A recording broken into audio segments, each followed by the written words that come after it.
Hello and welcome to December's online class. It's very nice to be back again and to have a new topic to talk about this week. We're staying with the theme of houses, people building houses, people renovating houses, and all the issues that come up with this kind of endeavor or this kind of activity that people do. Now, let's just have a look at the lesson for today. Now, I'm already sharing my screen, so let me just have a little look at here. Okay, so in the lesson this week, we're having a look at a TV show which is called Grand Designs. This is a TV show in the UK that is very famous. Every week, the host of the show, who is a man called Kevin, he will visit with people who are building some kind of house that has a very innovative or interesting design.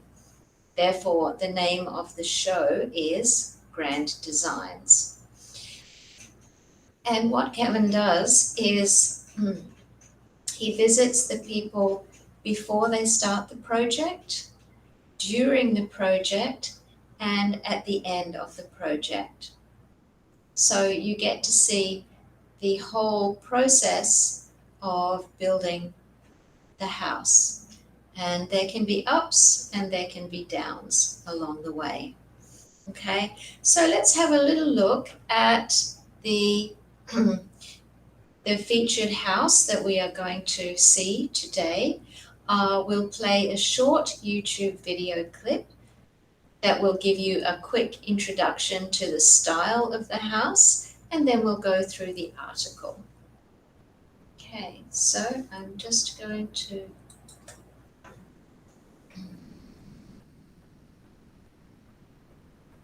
Hugs Sharp, located near Exeter, is the brainchild of property developer and supercar investor Joe, 35, and his wife Claire, who started building the futuristic home in 2017, The Times reports. The couple, who have 3 children, gave free rein to their architect Mick O'Connor's squirrel design, with Joe's only requirement being that the house was reminiscent of a slick sports car. The house is indeed far removed from many other homes in the region, but the property developer says planning permission officials actively encouraged him to be brave and go for a modern home. The house is very relaxing until the kids come in and the screaming and the echo starts. And it starts to hammer your head a little bit, Joe admitted. The kids have made the most of the house's 229-foot-long corridor, which runs through the house, and their father admits the children could cycle from one end of the house to the other because it is all on ground level. Hugs. Okay, so as you can see, a very interesting design for a house. Now, there was some controversy on the show, which the article today talks about, because people or fans of the show were very surprised at how much money the owners spent on the house. So let's have a look at the article. The title of the article is Grand Design Fans Gobsmacked by Couples £2.5 million vanity project with £125,000 kitchen. Okay, so we can see there with the amount of money, we're talking about English pounds. So the total cost of the house was £2.5 million, and the cost of the kitchen was £125,000. So when we have 125K, the K stands for thousands, so £125,000 kitchen. Okay, that's quite a lot of money in Taiwanese dollars. So to be gobsmacked is to be utterly astonished or astounded, completely surprised by something. Okay, you would say, I was gobsmacked when the waiter asked me to pay the bill. If that's something that you weren't expecting, okay? Or I was gobsmacked when Tom Cruise walked into the restaurant, because you would be totally surprised that that happened. Okay, so the fans, what were they gobsmacked by? They were gobsmacked by the amount of money that the couple spent on their house and particularly their kitchen. Okay, so they describe this as a vanity project. Now, a vanity project, as we can see here, is some kind of DIY project, usually a house project or home improvement, where the project may not add much financial value to the house and actually may cause the value of the house to decrease, but it's something that the homeowner really wants to do. Usually someone with too much money, okay, and too much time on their hands. So a DIY project, something that you do around your house to improve your house, is not a vanity project, because usually you would do that yourself, and you would do something quite small and usually quite practical. A vanity project is maybe something that is not particularly practical, would cost a lot of money, and maybe not make much sense to other people. Okay, when we talk about outside of the housing projects, we can talk about creative projects that are vanity projects. And this might be something that a singer, an actor, a director, or a composer tries to create something that shows off their own talents, might be something that they are very enthusiastic about, but it doesn't really achieve their goal. They might spend a lot of time and a lot of effort to create something, but it doesn't live up to expectations. So vanity projects can occur in housing, in creative works, in real life, and in fiction. Okay, so we can call this house a vanity project because it's appealing to the vanity or the ego of the owner. Okay, so in the subtitle here, we can see that the fans of the show, Grand Designs, were left reeling. To reel means to behave in a kind of disorderly or chaotic manner. If you are reeling, means basically to turn around and around, to whirl around. So if you're reeling from something, that means that you're moving in an unsteady manner. So that may happen if someone maybe pushes us. We might reel back because we're unsteady on our feet, but it also might mean that we are reeling because we are so surprised about something. If you have a shock, that might also cause you to reel. So the fans were left reeling when they found out how much the couple spent on their house, their vanity project, and the expensive kitchen. So the expensive kitchen, the cost of the kitchen was as much as a house. So when something is very, very, very expensive, we call it eye-wateringly expensive. It's so expensive, it makes my eyes water. Okay. So the viewers, or the fans, the viewers, were fuming Fuming just means to be very, very angry about something. So the fans were angry after a couple splurged or spent a lot of money, splurged $2.5 million on their house, including £125,000 on the kitchen alone. In what was an explosive start to the new series of the show, presenter Kevin MacLeod went to Devon to meet property and supercar investor Joe Priday and his wife Claire. Okay, so the presenter of the show, Grand Designs, is Kevin MacLeod. We saw him in the video. And he went to Devon. Devon is in the south of England. He went there because he wanted to meet the owners or builders of the house, and Joe and his wife Claire. Joe is an investor in property and also in supercars. Supercars would be cars, luxury brand vehicles such as Mercedes. Actually, no. We're talking a level up from Mercedes and BMW. We would be talking about Lamborghini, Ferrari. These would be the supercars. Okay. Now, the house that they decide to build is called the Huck's Shard, which is a futuristic home. That means it looks like it comes from the future.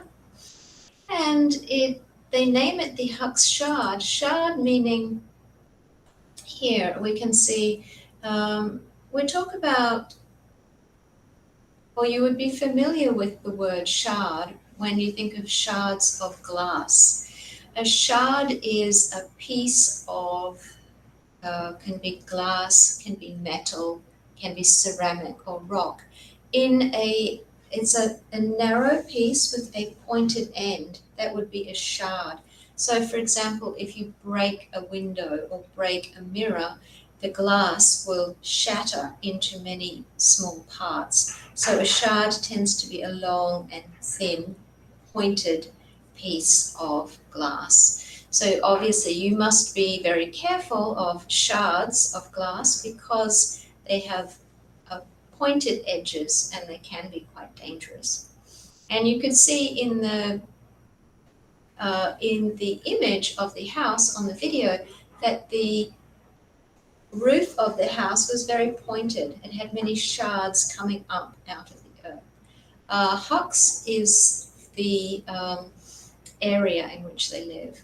Okay, so the couple were ambitious because they have taken on a big project, a big building project.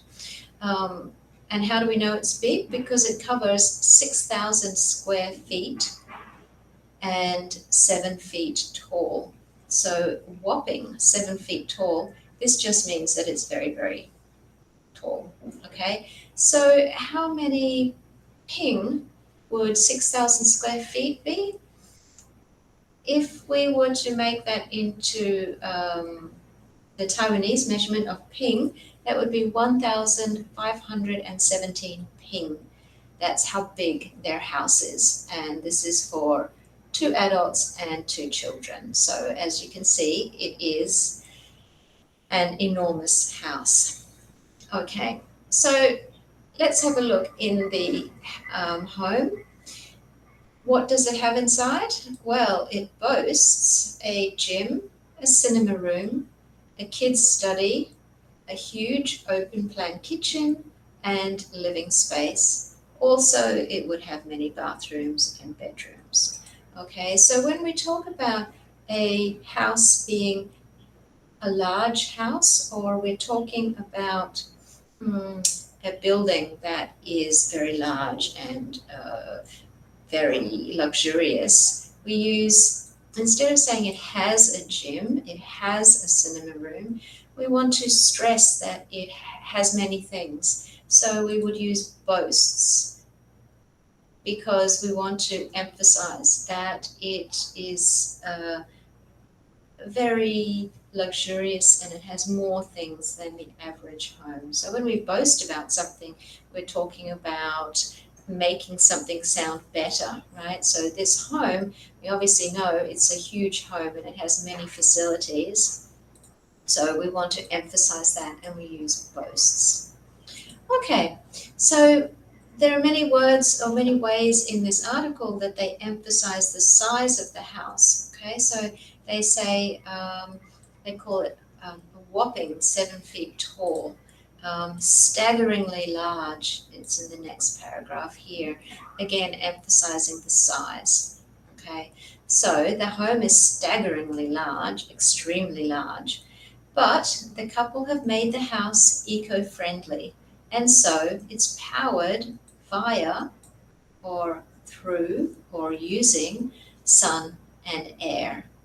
Okay, so they have used renewable energy to power the house and make it eco-friendly. Is it really eco-friendly if it's that large? I don't think so. Okay, so moving on to the next page, and here we can see the presenter of the show, Kevin McLeod, and here are the owners, Joe and Claire, and they're standing along one side of their ginormous house, and on this other side of the picture we can see the, I think that is the garage. So if you can imagine living in a home of this size, it seems quite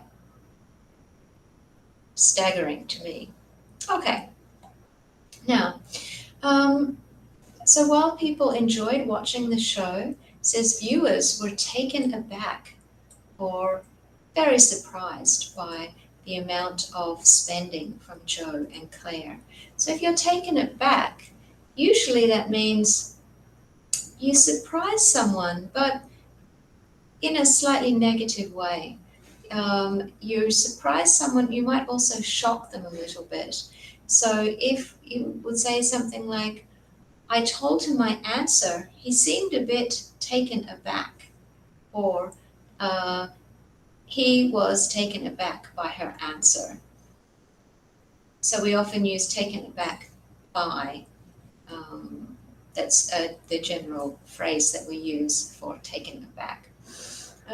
So taken aback, yeah, as I said, has a slightly negative connotation. It means someone seems not very pleased by your answer or shocked by your answer. So we know that the viewers were taken aback by Joe and Claire's spending because they felt that they had spent too much. They didn't approve of the spending, the amount that they had spent on their house. Finding out how much had been spent on the project, including a £125,000 on the kitchen alone, fans branded the expense or called the expense sickening. Okay, so why do they use branded here? If we brand something, we're describing something or we're marking something as having a certain quality, but again, it can be a negative meaning. For example, if we brand something as sickening, we're giving it a bad quality or a shameful quality. Okay, so you might be branded as a traitor. That means that you are described as having the bad quality of being a traitor. Or you could be branded as a hypocrite. You could be branded as a bully. Okay, so usually when we use branded, we're meaning in a negative sense. Okay, so they're branding this spending as sickening. Okay, so the couple started off with a budget of £800,000, but eventually spent £2.5 million. So I know in Australian dollars, that's approximately maybe over 4 to 5 million Australian dollars. If we were converting it to Taiwanese new dollars, that would be, how to say this, 955 million 658,391 Taiwan new dollars. That is a serious amount of money, which wouldn't include the money that they would spend on buying the land in the first place.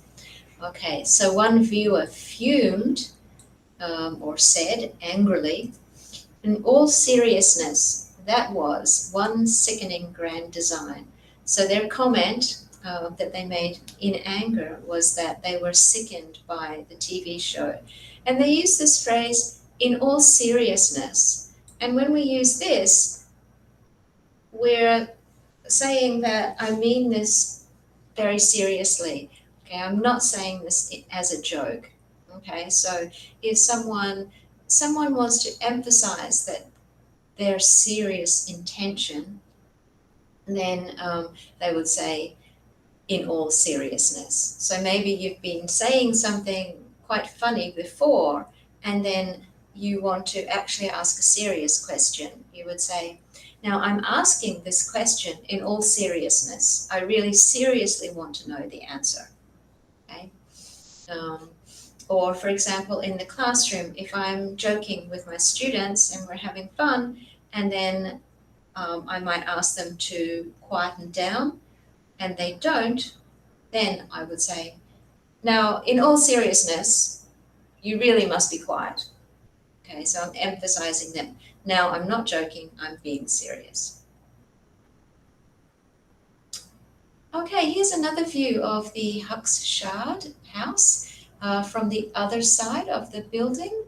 And you can see the shards here are the sharp, angular, and quite narrow pieces of the house rising out of the ground. And you can see the size of the house is the spread of these shards rising up over quite a large area, interspersed with large panes of glass.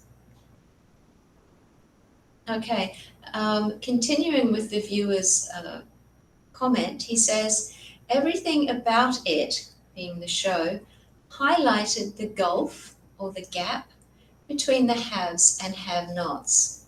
What he just spent on a kitchen, and there he means like what he spent means how much did he just spend on that kitchen, or I can't believe what he spent on just a kitchen. When we talk about the haves and the have-nots, we're meaning people that have money and have resources and people that don't have money. Okay, so a second viewer quipped or joked. To quip is to make a funny remark, make a witty remark. Okay, 125K on a kitchen? You can buy a house for that in some areas. Doesn't seem right, really. A third raged, again, being angry, so fumed, raged, said in anger. That was the most staggering vanity project and flagrant abuse of planetary resources I've seen on grand designs. So when something's a flagrant abuse, that means if something's flagrant, it's very obvious, okay? It's very conspicuous. So flagrant abuse of planetary resources just means that it is a bad use of the resources of the planet. Okay, so they don't think that it's eco-friendly because the size of the house means that they've used so many resources, for example, wood, concrete, etc., that it is a flagrant abuse. So they have used that many resources that is wrong or is immoral. Okay, and the fourth commenter says, if that's brand designs now, I'm out. That means they're not going to watch it anymore. 800 grand budget, spent 2.5 million, and I couldn't care less. Not right that. And that's an abbreviated way of saying, that's not right, I don't agree, so I'm not watching it anymore. Okay, and then we have the fifth commenter who says, a fifth chimed in, So when you chime in to a discussion, that means that you add your comment or add your opinion to an ongoing conversation. So if your friends are talking at lunch and you're listening to their conversation, you decide to add in your comment, you might chime in with a comment, okay? So you join the conversation to say something. So for example, we might say, he kept chiming in with his opinions when we were talking, okay? But it also means to be in agreement or harmony with something, okay? Usually we use it in the first meaning here to add a comment to a conversation or discussion. So the fifth commenter here chimes in with the most damning critique of all. So that means he adds the most serious criticism and says, "What a show of conspicuous consumption that was, with a really quite smug and unlikable man who casually spent £2.5 million, boasting that he didn't even have to sell one of his collection of flashy sports cars to finish the build." Okay, so what is conspicuous consumption? Well, consumption is when we're buying many things, right? We are all consumers. We consume goods. So consumption is the act of consuming. When we talk about conspicuous consumption, we're referring to consumption of luxuries on a grand scale. And to do that in order that people will look up to you and it will enhance your prestige. So, for example, buying a Ferrari so that people will think that you are rich and they will think that you have a lot of prestige. Okay, so people would call this house conspicuous consumption because it's very big, it's very grand, and it's saying, "Look at me." They are displaying their wealth very conspicuously. Okay, so quite often people say these days we live in an age of conspicuous consumption. People are displaying their wealth very obviously. Okay, I won't worry about that sentence there, but here we have another lovely photograph of the house, and you can see it's very bare outside.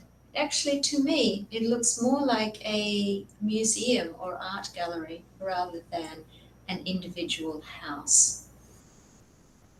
Okay. Oh, and so that's the end of our article there. So here we just have the caption for the photograph there, and it says, "Kevin kicked off the controversial new series with a very expensive project." Okay, so let's just go up a little bit and we'll go back to the beginning. Okay, so I think when we discuss this article, it brings up some interesting ideas about how much is it should we be spending on our houses? How important is it to spend money on a house? How big should our houses be? What I found interesting in this article was that it talks about the house being eco-friendly because the couple uses wind power and solar power to power the house, and yet they have one small family living in such a huge house that it really doesn't feel very eco-friendly at all. And also, how can we justify as a society one family spending so much money on a house when so many other people don't have adequate housing? And especially that they spent more on their kitchen than other people would spend on an entire house? So these are some very interesting questions that you might like to think about. And also, if you're interested in watching Grand Designs on YouTube, you can see many shows there. They follow some very interesting projects where people are trying to build all kinds of amazing modern style houses or very innovative designs, and you get to see some very interesting architecture and some very interesting journeys that people go on. Okay, well, I hope you've enjoyed going through this article with me today. I will see you next time for the next recorded session, and I hope you got some new vocabulary out of the article, and I will see you next time. Thank you.